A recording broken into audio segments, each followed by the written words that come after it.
Welcome to the program. I'm your host, Matt McLean, along with the other host, Patrick DeHaan, right here on Over a Barrel. And Patrick, it looks like for this particular episode, we've got some special things to discuss and kind of honing in on a couple of items because it deserves a podcast all unto its own. How are you doing, Patrick?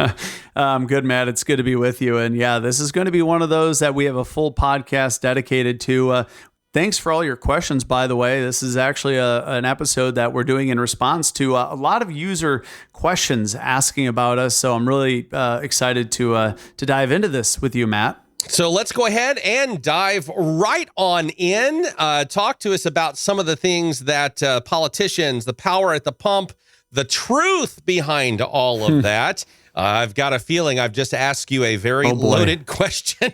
If you want to go ahead and dive right on in and start breaking down the layers of of everything that we need to know. We will pull back the onion, Matt, as best we can. There's a lot of different implications here. You know, I hear it constantly, one side, another, pointing fingers, taking blame, taking credit. So we'll try to unravel this complex maze of who's responsible, are they, who's to blame, who should take credit.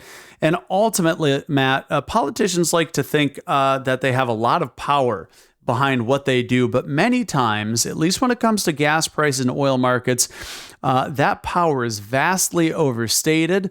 And again, this is not just true for one side of the aisle, but both, really anything, because really what drives prices is more a function of fundamentals. That's basically just a word for supply and demand, the balance of supply and demand.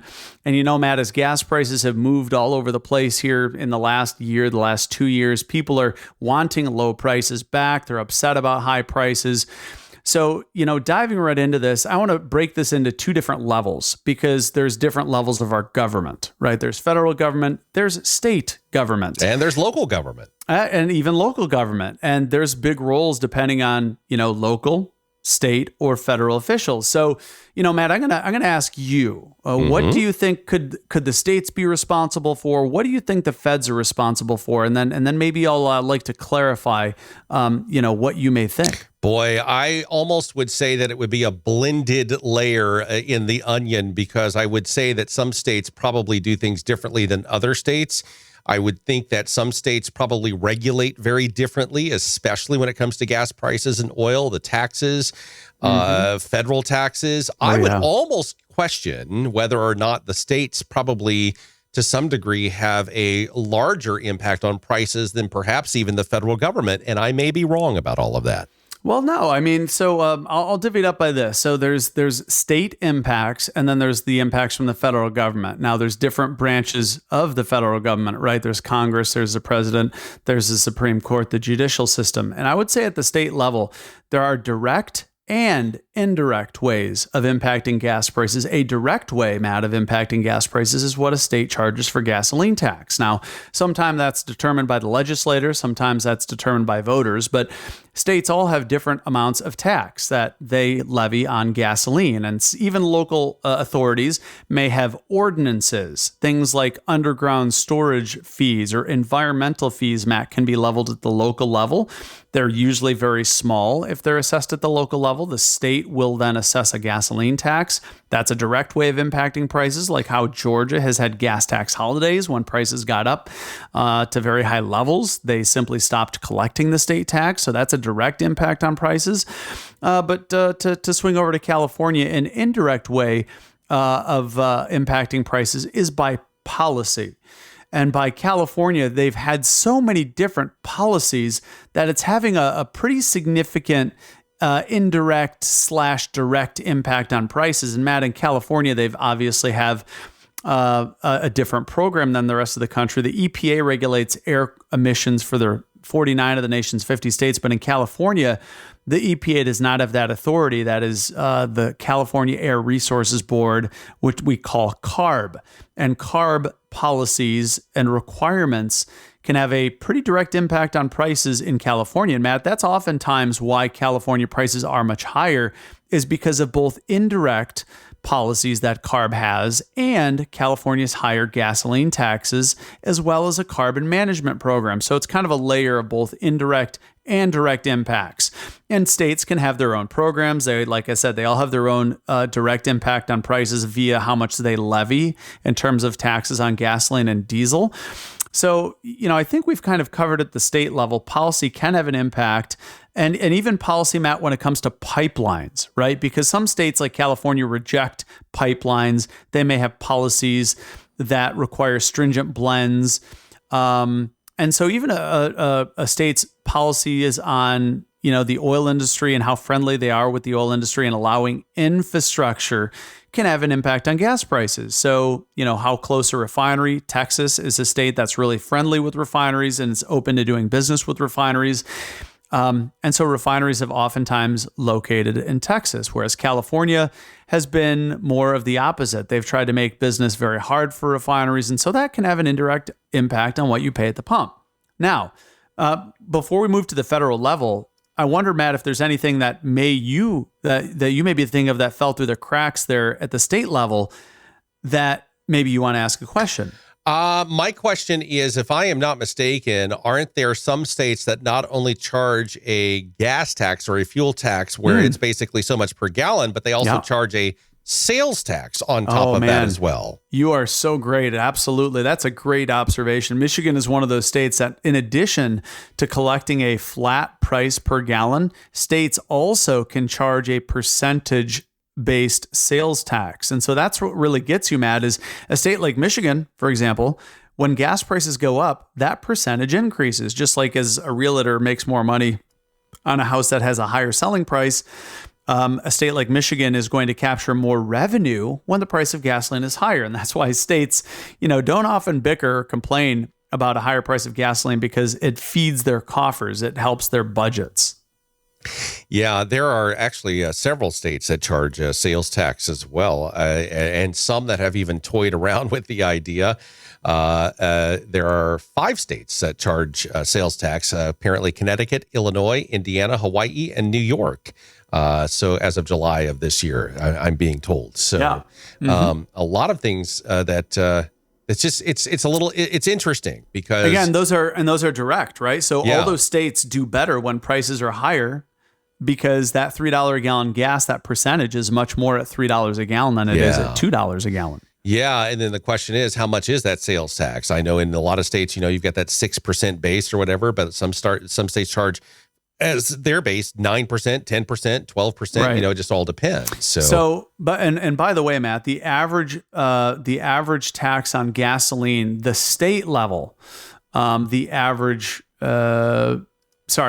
total per gallon is about 57.1 cents a gallon is tax. And if you take the federal tax off of that, that means the average state and local tax amounts to about 39 cents a gallon. So we're not talking about peanuts here, Matt. 39 cents a gallon on your average fill up of, we'll say, 12 gallons is about $5. So you're getting 61 cents of gas.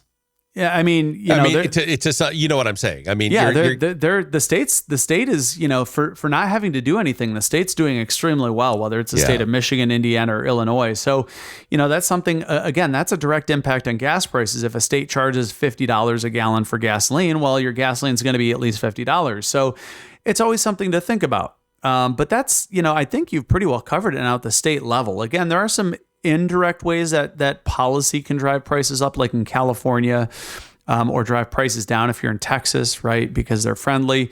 There are indirect ways like policies on refineries, or the fact that California has a carbon management program. So by the way, let me give an example, right? If California has seen prices plummet 80 cents a gallon, a lot of the reason why prices were higher to begin with was California policies. They have very stringent policies.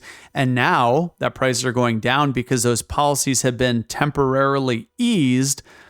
That easing of the policy now is the primary reason that prices are coming down. Now, next spring, when California goes right back to its normal stringent standards, it's going to be because the state has re-implemented its seasonal standards. And it's not going to be anything to do with the price of oil or a presidential policy. That's going to be a California-specific policy that pushes prices up. So I just want to make that clear here, is that there can be impacts seasonally, even at the state level, that aren't mirrored everywhere. And some of those can be because of a refinery. If there's a refinery outage, that can have an indirect and a direct impact on prices. But states and now going to the feds can have a indirect and direct impact. Now, the feds don't have as much policy impact as you might think. But at the tax level, the federal gas tax hasn't been touched now, Matt, in over 30 years. The federal gas tax is only 18.4 cents. So remember how I said the average state tax is about 39 cents. The federal gas tax is a flat rate of 18.4 cents per every gallon. So that's a direct impact. Now, the president can't just stop collecting that. The president can't say we're going to do away with that. That has to be approved by Congress. So you remember President Biden, I think it was last year, called on Congress to temporarily waive the federal gas tax, but it didn't happen because Congress didn't move that legislation up. So I'm so surprised. Yeah, so it's a little bit more work, right? Because federal legislation, because the federal government is represented by all 50 states, it may be tougher for that to have an impact. Very similarly, Matt, the oil industry is very slow. It's a long cycle between the bottom and the top in the market. Right now, we're at the high side of the market.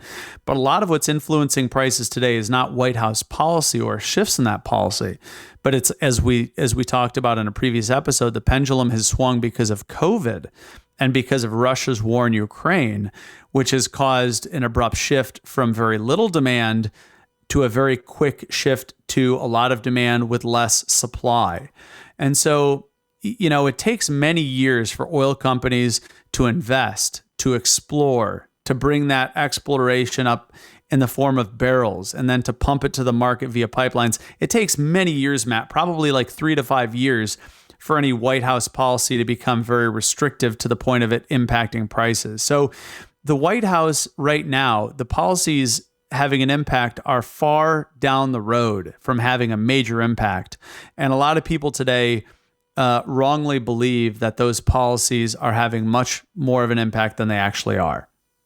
Yeah, absolutely. A lot of things there that just a lot of people may not truly understand or realize or never knew, that when you basically swipe your card at the pump, so to speak, and you're pumping gas into your vehicle or diesel into your vehicle. Oh, that's the other question that I have. Are the taxes the same between gasoline and diesel? Yeah, no, they're not. A lot of other states have in many cases, higher tax on diesel because of the cost of infrastructure, right? A lot more trucks do more damage to the concrete than cars do. So in many instances, diesel prices may be taxed at a higher rate because of the amount of industrial use, and basically the cost is higher because of that industrial use, the semis, consumption. That, interestingly, Matt, there's no tax on jet fuel because when it comes to the airlines, the federal government taxes, you have the 9/11 fee, that tax is paid out of your airfare. So the price of jet fuel is not really taxed in the same way that diesel and gasoline are. But hopefully we've clarified some misconceptions here, that there can be direct and indirect roles that the federal government plays and that states play. But a lot of that, politicians on both sides of the aisle are likely to vastly overstate that, depending on who's in the White House, right? If they're trying to make a political point, they're probably going to overstate that. So I don't want to say people are wrong, right? Currently with Biden in the White House, there will be an impact down the road. But that impact is much further down the road than many believe, and it's having a much smaller impact than the glaring issues of the imbalances that were brought on by COVID and Russia's war in Ukraine, which are still having a far more profound impact on the price of oil. And by the way, OPEC policy, which I haven't mentioned either. Keep in mind that back earlier this summer, the Saudis voluntarily decided to cut oil production. OPEC is going to start cutting oil production in 2024. So that's a direct impact. That's a much more significant impact and much quicker on the price of oil and thus gasoline than the White House is having. So that's just another thing to think about, Matt, is not only the imbalances from COVID and Russia's war in Ukraine, but OPEC and what the Saudis are doing and what the Russians are doing and what other major oil producers are doing. Because as we stand here, the Middle East has been a subject of contention of possible pricing impacts. So far, we haven't seen the pricing impacts because there has not yet been a hit to production from countries like Iran. And the White House, though they'd like to think that they've slowed down the exploration of oil, the policy has not yet had a material impact on U.S. oil production, which, by the way, Matt, U.S. oil production stands at record levels. We are at 13.2 million barrels a day of oil production. That ties the record from early 2020. Basically, the week before COVID hit, the U.S. hit a new U.S. oil production. So, regardless of what you've heard that the U.S. isn't producing as much or we're not energy independent, we're actually producing the most amount of oil we ever have. The thing is as well worth noting, because this will come up a lot in political talking points, is that the U.S. doesn't actually consume 20 million barrels of oil per day ourselves. Refineries consume about 20 million barrels of products per day, Matt. But the real truth is that because we have such cheap energy, refineries in the U.S. actually export a significant sum of oil and refined products per day. In fact, we export, Matt, over half of what refineries are consuming. We consume about 20 million barrels. Refineries are exporting generally over 10 million barrels of oil and products per day. So, a lot of talking points politically, but hopefully we just cut through the weeds, and hopefully we made it a lot easier to understand. Absolutely. I know that there's a lot more questions out there that you may have. And of course, you can message any of us as well as email us. We are on Facebook. We are on X, formerly known as Twitter. Are we still supposed to say it that way? Who knows? Yeah. But you can, of course, get us all that information, Patrick, really quickly. Yeah, that's right, Matt. Over a Barrel Show on Facebook. We're Over a Barrel Show on X or Twitter. You can email us to podcast@gasbuddy.com. And remember, we are basically responding to your user inquiry in this episode. We'd love to hear from you. So shoot us an email and check out our episode and reach out to us on X, Over a Barrel Show, or I'm a Gas Buddy Guy and you're Over a Barrel, Matt. We'd love to hear from everybody. Have a good one.